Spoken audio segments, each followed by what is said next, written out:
नमस्कार दोस्तों, हम चर्चा कर रहे थे मध्य प्रदेश के पर्यावरण की, मध्य प्रदेश के फूलों की, मध्य प्रदेश की पत्तियों की, मध्य प्रदेश के वनों की। चलिए शुरुआत करते हैं। ये हमारा भाग है दूसरा। इससे पहले मैंने आपका पहला भाग, पहला पार्ट कवर कर दिया है। आप चाहें तो मेरे पिछले वीडियो में जाके देख सकते हैं। बात करते हैं, केंद्र सरकार ने देश में कचरा मुक्त शहरों की स्टार रेटिंग जारी की है। शहरी विकास मंत्री हरदीप सिंह पुरी के अनुसार छत्तीसगढ़ के अंबिकापुर, गुजरात के राजकोट, कर्नाटक के मैसूर, मध्य प्रदेश के इंदौर और महाराष्ट्र में नवी मुंबई को 5 स्टार रेटिंग प्राप्त हुई है। ठीक। बात करते हैं पेंच टाइगर रिजर्व के पर्यटन की। पेंच टाइगर रिजर्व देश के सबसे लोकप्रिय टाइगर रिजर्व में से एक है। मध्य प्रदेश में पर्यटन वर्ष 2018-19 में 88,683 पर्यटक इसमें पहुंचे। इसमें 79,852 भारतीय थे और 8,831 विदेशी पर्यटक शामिल थे। इसमें रिजर्व को अब तक का सबसे ज़्यादा राजस्व 3,11,35,923 रुपये राजस्व प्राप्त हुआ है। ठीक। बात करते हैं 1997-98 की। इस साल 988 पर्यटक पेंच टाइगर रिजर्व आए। ठीक। और जो कि बहुत कम है, और इसमें विदेशी पर्यटक भी शामिल नहीं थे। पेंच टाइगर रिजर्व को 2010-11 में देश में पर्यटकों के मामले में पहला स्थान प्राप्त हुआ और वर्ष 2014 में दूसरा स्थान प्राप्त हुआ। ठीक। बात करते हैं अगले की। 2.5 लाख हेक्टेयर में होगा बिगड़े बांस वनों का सुधार एवं संरक्षण। ये एक प्रकार की योजना है। राज्य शासन ने वनवासियों की आजीविका को सुरक्षित आर्थिक आधार प्रदान करने के लिए बिगड़े बांस वनों में सुधार एवं संरक्षण की योजना तैयार की है। वन और ग्रामीण विकास विभाग समन्वित रूप से महात्मा गांधी राष्ट्रीय ग्रामीण रोजगार गारंटी योजना के तहत प्रदेश में 2,50,000 हेक्टेयर क्षेत्र में बिगड़े बांस क्षेत्र का सुधार और संरक्षण करेगी। इस योजना पर राज्य प्रशासन 1,365 करोड़ रुपए खर्च करेगा। ठीक। बात करते हैं अगले की। कूनो राष्ट्रीय उद्यान में कराए गए बर्ड सर्वे में, मतलब पक्षियों के सर्वे में 174 प्रजातियों का पता लगा है। इनमें 12 दुर्लभ प्रजाति के पक्षी हैं। ठीक। देश में भी इन पक्षियों की प्रजातियां बहुत ही मुश्किल से प्राप्त होती हैं या मिलती हैं। लगभग 60 लोगों की 22 टीमों ने 44 सर्वे रूट पर पक्षी सर्वे किया। वन मंडल अधिकारी श्री ब्रजेश श्रीवास्तव ने बताया कि अन्य पक्षियों में 4 प्रजाति की किंगफिशर, विभिन्न प्रजाति के parakeet, shrike, Primia, Mortein, swallow, warbler आदि 174 प्रजाति के पक्षी सर्वेक्षण के दौरान मिले हैं। ठीक भैया, पक्षी मिल गए।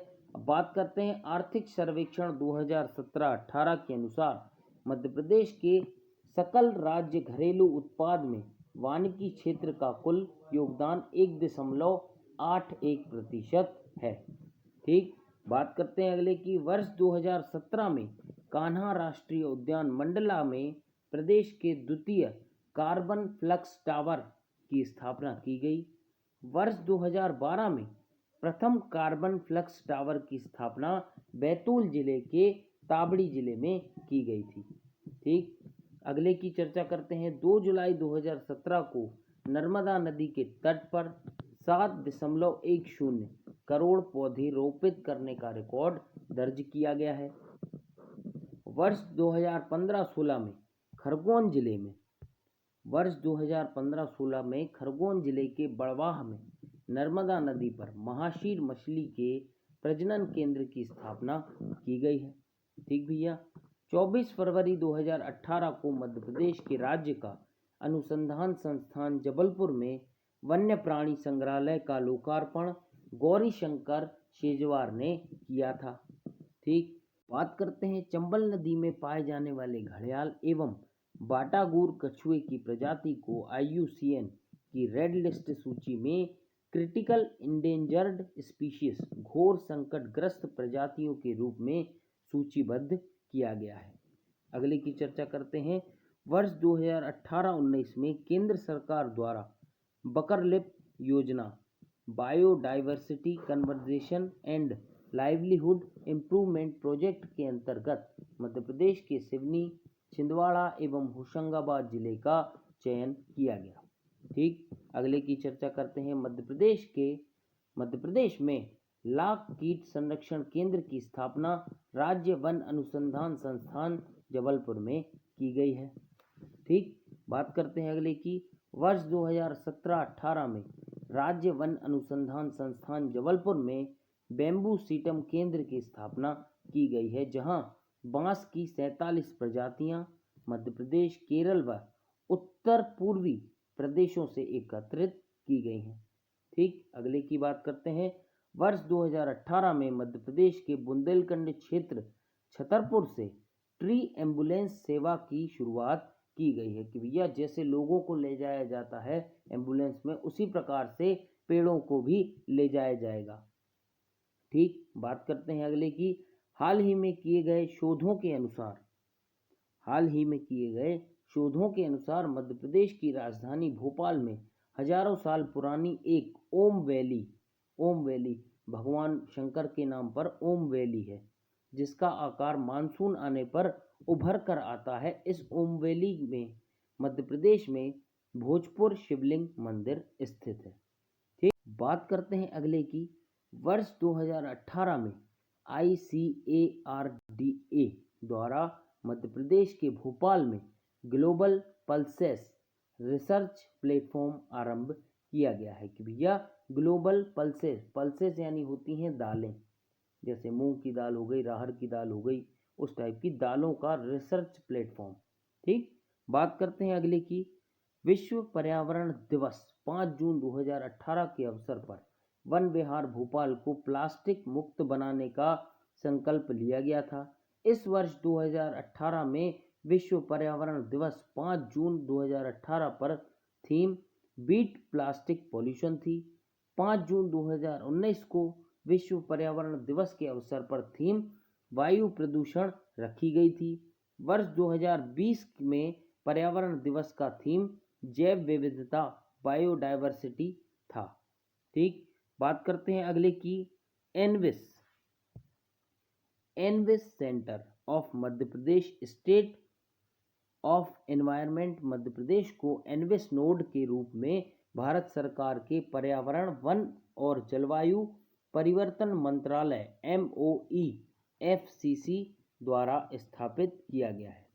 ठीक, बात करते हैं अगले की। वर्ष 2018 में मध्य प्रदेश की राजधानी भोपाल में एशिया का प्रथम एडवेंचर नेक्स्ट कन्वेंशन आयोजित किया गया था। बात करते हैं अगले की। मध्य प्रदेश की राजधानी भोपाल को इंडिया स्मार्ट सिटी अवार्ड 2018 के अंतर्गत एकीकृत कमान और नियंत्रण केंद्र ICCC के लिए इनोवेटिव आइडिया पुरस्कार से सम्मानित किया गया है। ठीक, अगले की चर्चा। वर्ष 2019 में EPRIS परियोजना के अंतर्गत बैतूल, सागर एवं रायसेन जिले का चयन किया गया है। ठीक, मध्य प्रदेश के राष्ट्रीय चंबल अभ्यारण्य के अंतर्गत देवरी घड़ियाल रेयरिंग सेंटर स्थापित किया गया है। ठीक, अगले की चर्चा। मध्य प्रदेश में कछुए की एकमात्र प्रजाति जियोकेलॉन एलिंगेस पाई जाती है, जिसे IUCN की रेड लिस्ट में शामिल किया गया है। ठीक, चलते हैं अगली स्लाइड की ओर।